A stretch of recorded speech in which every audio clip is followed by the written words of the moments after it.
বিশ্বের ৫৭টি মুসলিম দেশে মুসলমানের সংখ্যা প্রায় ২০০ কোটিরও বেশি। অপরদিকে ইসরায়েল পৃথিবীর একমাত্র ইহুদি রাষ্ট্র, যার জনসংখ্যা প্রায় ১ কোটি।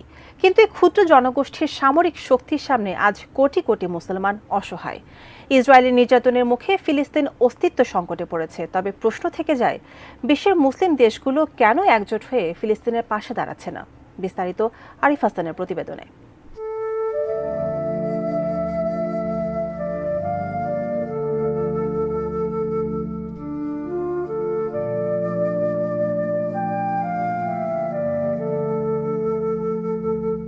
দুইশো কোটি নামাজ পড়ে, কিন্তু একসাথে হাঁটে না কেউ। আবাবিল কি শুধুই গল্প আজ, নাকি ঈমান হয়েছে ক্ষয়? আকাশের দিকে চেয়ে আছি, আবাবিল কি আসবে ফিরে, নাকি আমরাই হব আবাবিল? জাগবে মুসলিম, এক হবে ফিরে। গাজা ইসরায়েলি আগ্রাসন দিন দিন ভয়াবহ রূপ নিচ্ছে। নিষ্পাপ শিশুদের জীবন নিভে যাচ্ছে বোমার আঘাতে। অথচ ভারতের উত্তরাখণ্ডে বন্ধ করা হয়েছে ১৭০টি মাদ্রাসা। চলছে মুসলমানদের হয়রানি, গ্রেফতার, ভিটে মাটি হারাচ্ছে মুসলিমরা।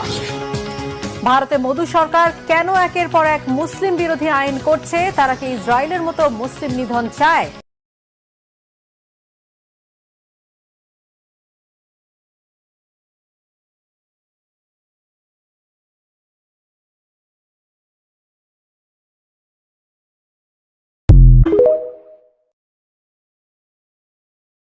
কি ফিলিস্তিন নামটা শুনিয়ে এড়িয়ে যাচ্ছেন?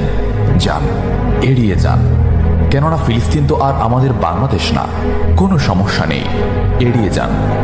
কিন্তু একটা কথা মনে রাখবেন, সেই কাল কিয়ামতের দিন যখন আল্লাহ আপনাকে প্রশ্ন করবে, তখন কি করবেন? কি করবেন যখন জিজ্ঞাসিত হবেন যে কেন আপনি মজলুম ফিলিস্তিনদের পাশে থাকেননি?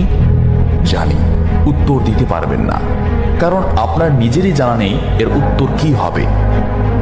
এখন হয়তো বলতে পারেন যে আমি কি করে ফিলিস্তিনে গিয়ে মজলুমদের পাশে থাকব, কি করে এত দূর গিয়ে সাহায্য করব?